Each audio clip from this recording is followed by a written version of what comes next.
Hey guys, welcome to A Little Bit of Monica. Today we are going to be taking a very deep dive into a fantasy world that is very near and dear to my heart, The Neverending Story. I recently read the book and I watched both of the movies, so I'm going to be doing a side-by-side comparison of what I thought of the book and then what I thought of each of the movies afterward. And this is going to be a very interesting experience because one, I have read the book before, so this was a reread, although I'm going to be honest, the second half of the book was pretty unfamiliar to me, so I clearly forgot everything. And the same thing with the second movie. I have seen the first movie a million times. I could quote it in my sleep. And the second movie, I honestly had no idea what was going to happen. So I think I've seen it maybe once in my life. So this was kind of a really fun experience getting to read the book and then watch the movies and kind of think about the similarities, the differences, and I'm going to be sharing all of that with you.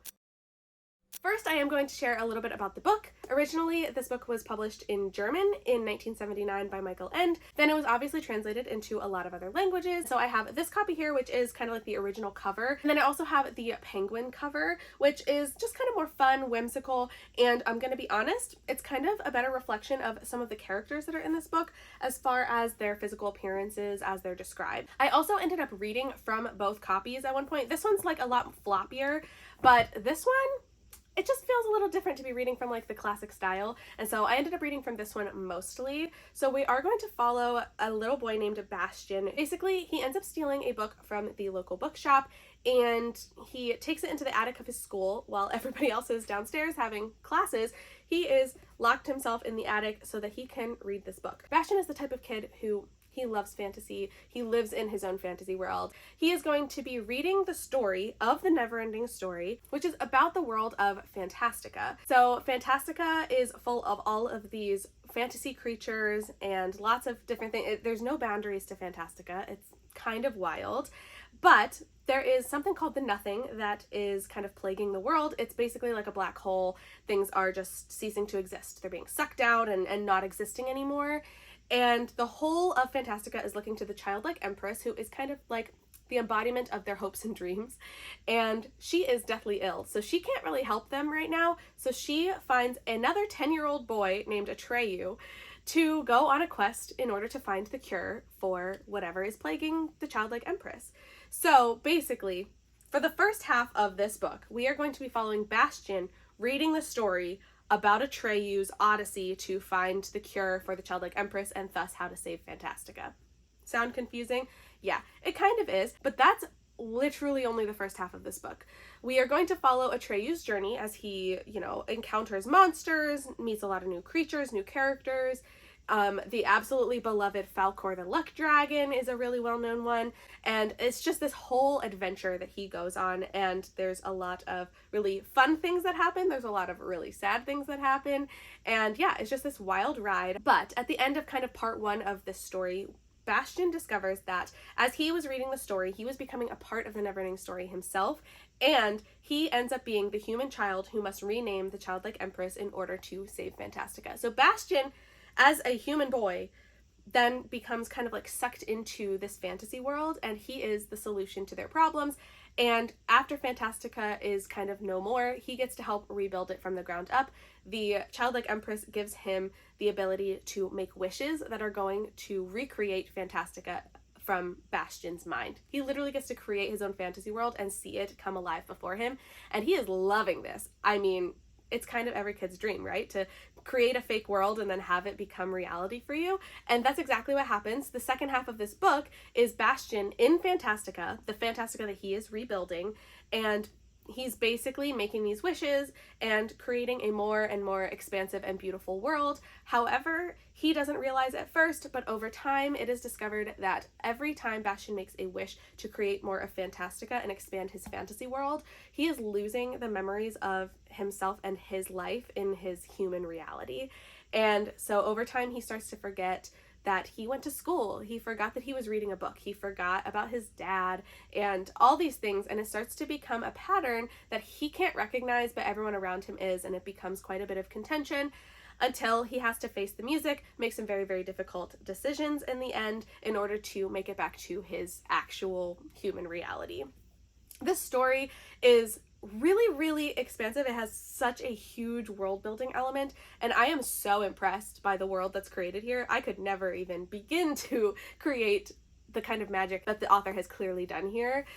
But at times it's a little bit too much. I think that in the book, there were some times that felt like they progressed a lot slower, simply because it's a formula of like the same types of things happening over and over again, especially the second half. The second half of this book was really, really slow.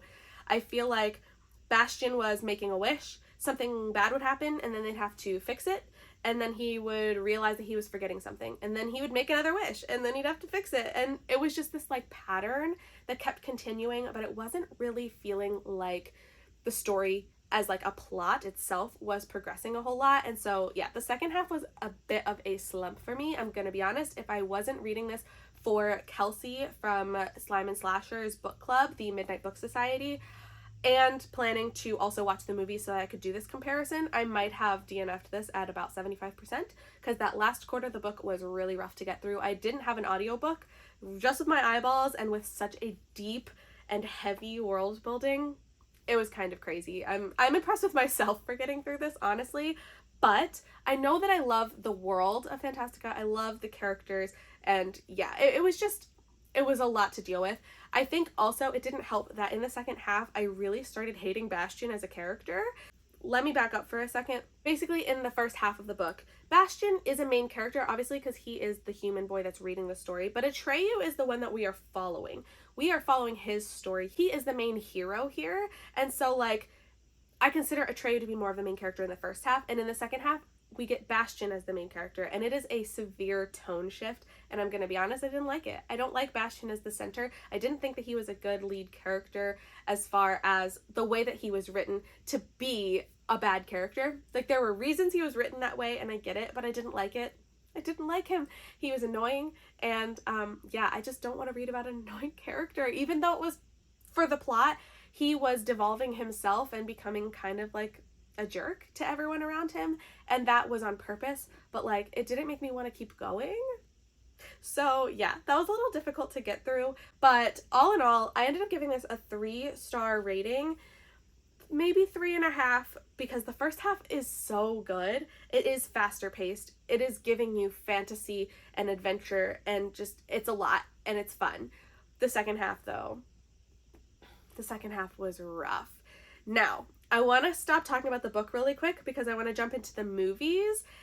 Also, because talking about the movies, I'm going to be talking about a little bit more detail in the book anyway. So, I have the double-sided DVD for the two movies.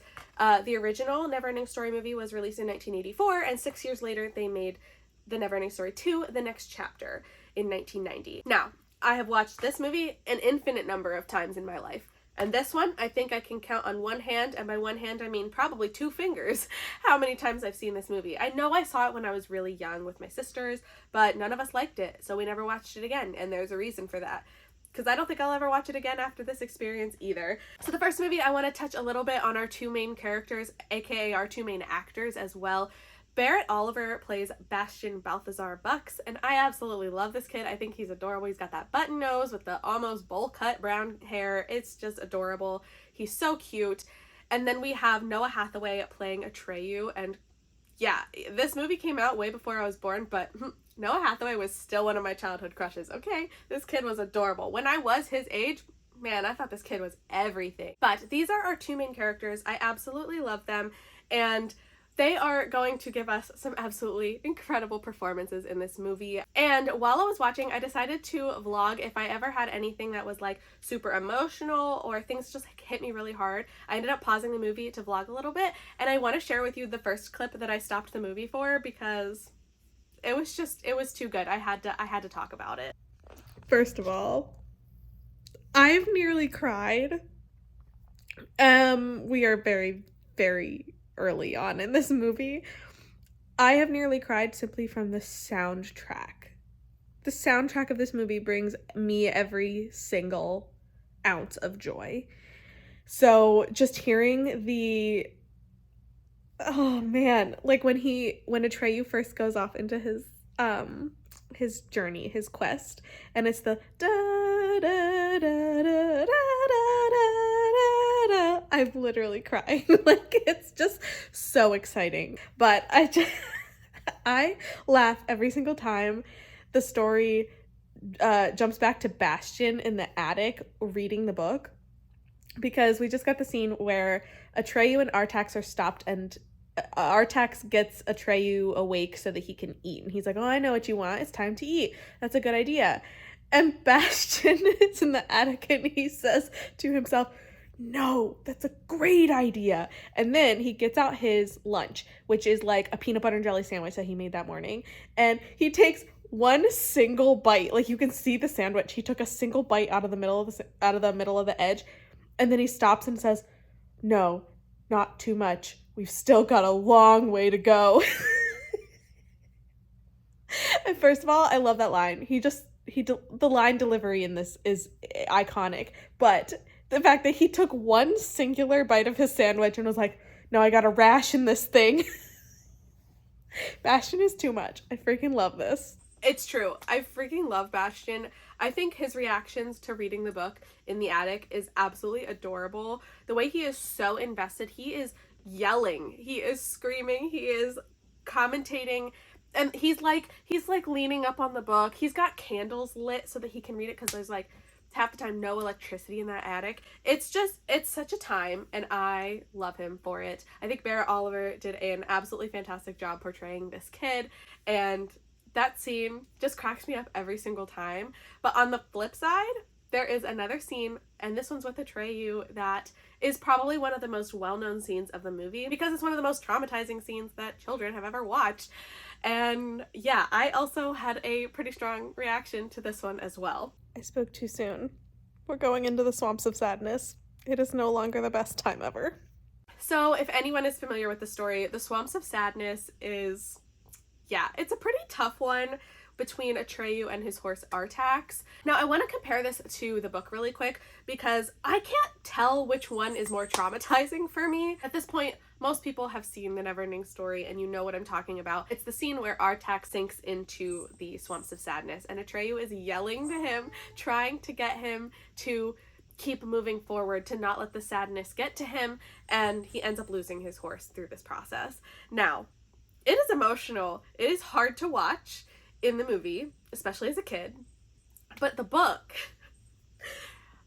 this man chose absolute violence when he wrote this book, because in the book, Artax can talk. He is a talking horse. And so the scene where Artax is sinking into the Swamps of Sadness, it is a whole conversation between Atreyu and Artax, and how Artax is telling him, no, like, you have to keep going. This is your journey. Atreyu tries to give him the Orin, the necklace that's been protecting him. He tries to put the necklace on the horse to say, like, the Orin will protect you and help you get out of the swamps. And Artax is straight up like, nah, man, like, you need to keep the necklace on, otherwise the swamps will get you. I'm like, you need to keep going. I'm sorry. Like, it's tough. It's a tough scene. And like, as hard as it is to watch in the movie, I don't know, the talking horse in the book made it really, really hard. But that scene is just, it's so well known, but it's like so painful. But I really like how it was portrayed in the movie still. I think having a talking horse might have made it a little bit less meaningful in the movie. So I do kind of like how they made those changes a little bit. And the movie did make quite a few changes to some things, left out a few characters that weren't necessary to like the long plot of the book. But also it cut out a lot of like small things that, like I mentioned in the second half of the book, where it's a lot of like repetitive things that keep happening over and over again. They cut out a lot of that kind of stuff for the first movie as well. And I appreciate that, because it makes the movie feel like it's moving a lot faster. I think the movie also changed a bit about the different gates that Atreyu has to go through. So he has to go through like the Southern Oracle, and he has to go through like the Mirror Gate, and like all these different things that are supposed to challenge him and his like person, to make sure that he is worthy of getting the answers that he seeks. And I think the movie did a really, really great portrayal of this, keeping it nice and short and sweet, because in the book it's like a couple chapters long. It takes a while to get through these gates, and at one point there's like a person singing in one of them. It was a lot, and I do think that the movie appropriately cut things down but left all of the really like important things in. And ultimately, I think that this original movie was absolutely fantastic. I still stand by it. I think it was well made. I think the fantasy elements were, I mean, it was the 80s. It's not like they had the kind of technology that we have today, but I think it was really well made for the time that it was made.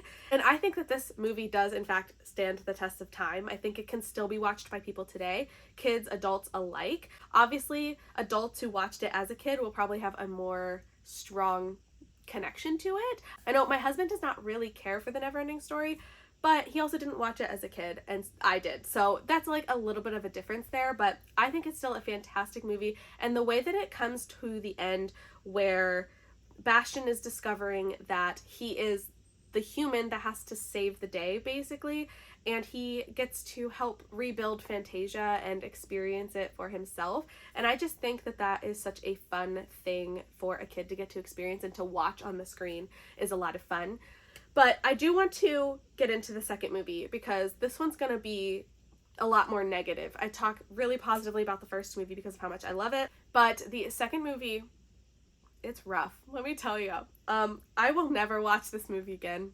It was not good. I don't think it was well made at all. The effects actually looked like they were worse than the first one, even though it was 6 years later. I also have some serious beef with the casting department of the second movie, and yeah, let's just get right into it. The second movie is going to be the second half of the book.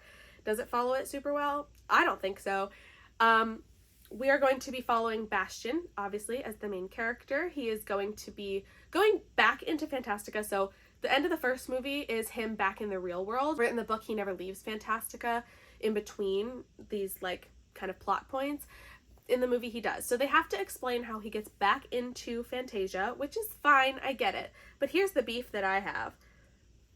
They recast both Bastian and Atreyu, which it's 6 years later, and they're not supposed to be any older, so I completely understand why they'd be recasting these roles to get kids that are the right age.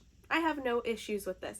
The problem is, they went from Barrett Oliver, little brown-haired Bastian in the first movie, to Jonathan Brandis, this blonde kid, for the second one, and they want me to believe that it's the same kid? Now, they also recast Atreyu, which is fine. It went from the beloved Noah Hathaway to Kenny Morrison. And honestly, I don't really have any issues with this casting. At least it's a similar looking kid. I just don't understand why they did Bastian so dirty. And something that really bugged me about this recasting is that they had the perfect way to explain why they had to recast him into a different character, but they didn't do it. They didn't explain it this way. They missed out on their perfect opportunity, and that might be the thing that makes me the most angry. I mentioned in the book, when Bastian starts to make these wishes, he wishes that he looks different. He wishes that he looked more like a traditional hero, and so he changes his appearance. He gets a little bit of a makeover. And in the movie, I was like, you could have done a makeover. You could have literally used the fact that he gets a makeover because he wishes that he looked more like a traditional hero. You could have used that to explain why he looked different, but they didn't do that because they had to set up how he was going to get back to Fantasia in the first place, which, I don't know. I don't really know or care all that much about how they got there. I understand they had to explain it. It just feels so wasteful that they had a reason written for them as to why they could have recast him to look different, and they didn't use it. They just wanted me to pretend like he looked like that all along, and I hated it. My other beef with the recasting, which it isn't recasting, the only character that is the same in both movies is the owner of the bookstore where Bastian gets the Neverending Story book from. His name is Carl Conrad Coriander, and there's a whole thing in the book about how it's Bastian Balthazar Bucks, the 3 B's, and then Carl Conrad Coriander, the 3 C's, when they first meet. And so in the movie, that same thing happens. They introduce, he's Carl Coriander, right? Well, in the second movie, it is the same actor, the same man who plays Coriander, but they decided to change it so that his name is Carl Coriander with a K. Once again, I just want to know who's making these decisions. Like, this is one of those things that's completely inconsequential. It does not change the story at all. But, like, if you are trying to play this off as a sequel to the first movie, why would you change the spelling of his name? His name is not going to change. His name is Carl Coriander. You don't need to change it from a C to a K. It just doesn't make sense. I just don't understand. Like, it just feels like the people who are creating the second movie were trying to make it a sequel, but also said, I don't care about continuation whatsoever.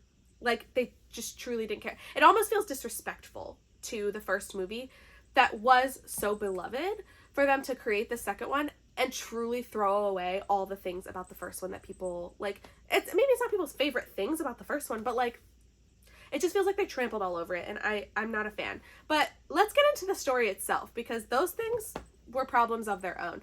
So we are going to follow the story plot-wise pretty closely. We're going to follow Bastian as he's making these wishes to create a bigger and greater Fantasia, and over time he is going to start losing his memories of his human reality. That stays the same, and it's fine. And along the way, I think that the writing, I think it was all done, you know, it was okay.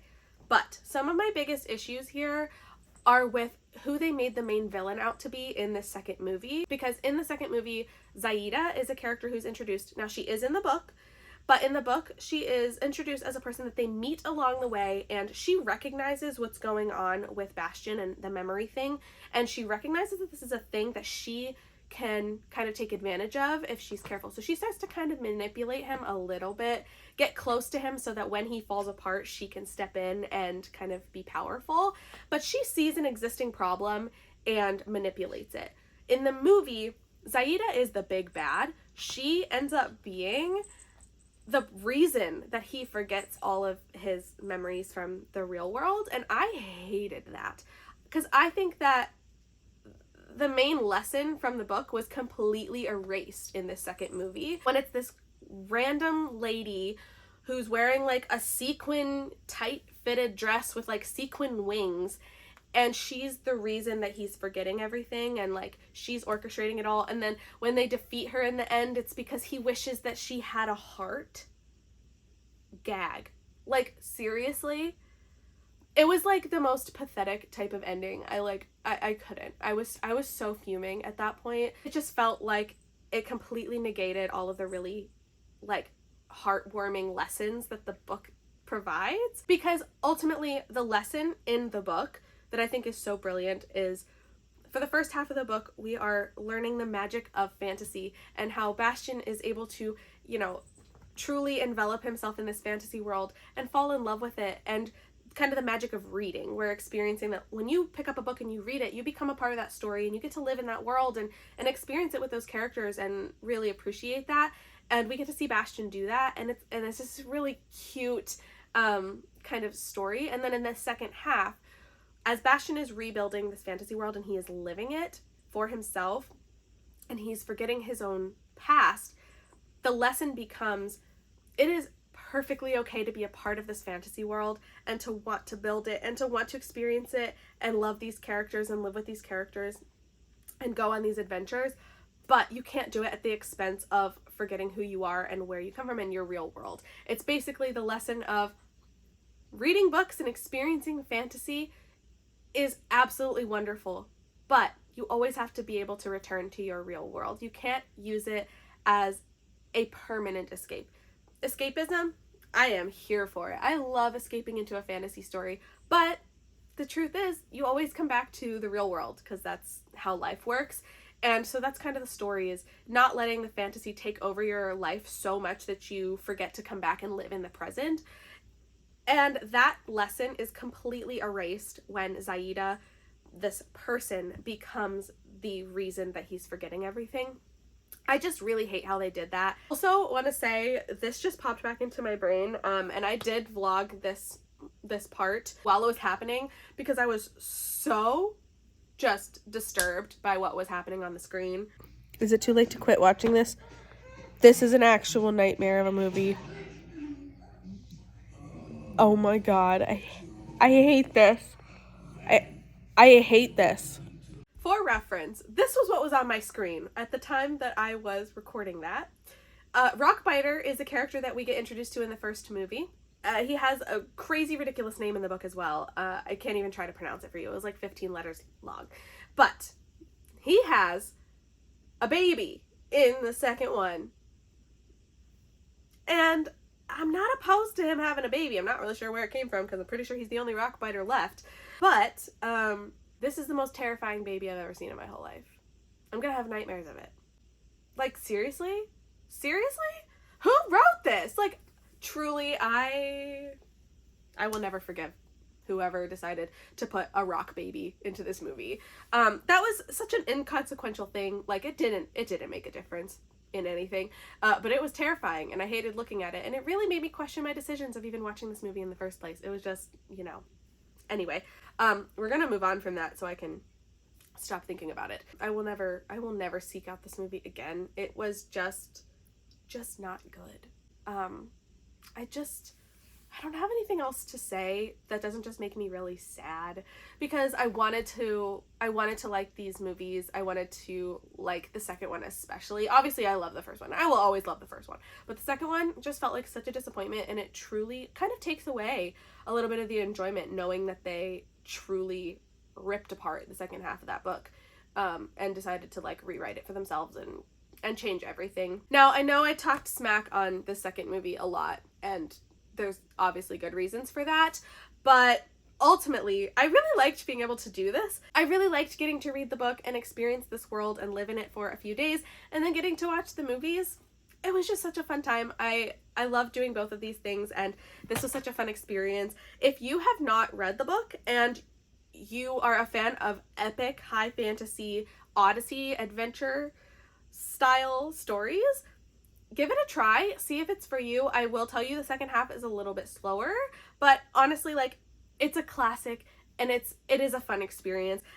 But if you like movies and you are more into, you know, watch the quick movie, get the story, the first movie is going to give you all that you need, and it is truly still one of my favorite things to exist. If you haven't read or watched, I hope that you give one of them a chance because it is a lot of fun.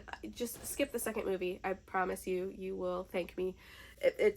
Yeah, just skip it. But now I want to hear your thoughts. If you have read the book, I want to hear your thoughts on it. I want to know what you think of all these things. If you have watched the movies, one or both of them, please tell me your thoughts, especially on the second one, man. If you feel the same way as me, or even if you feel different, if you like the second one, I would really like to know why. Like, I want to hear it. Honestly, I do. Even though I hated it, I would love to hear how other people have been perceiving this movie. So please share with me your thoughts in those comments. If you liked watching this video, please don't forget to like and subscribe so you can keep up with future things that are coming up. This has been such a fun way to also carry out Old School April. Kelsey has been absolutely incredible for hosting this read and watch-a-thon, and the Neverending Story has been a pivotal part of this for me. So being able to participate in Old School April has been so much fun. I hope that you will consider also participating in that as we finish out April. But thank you so much for watching this video, and I hope that I will see you in the next one. Bye!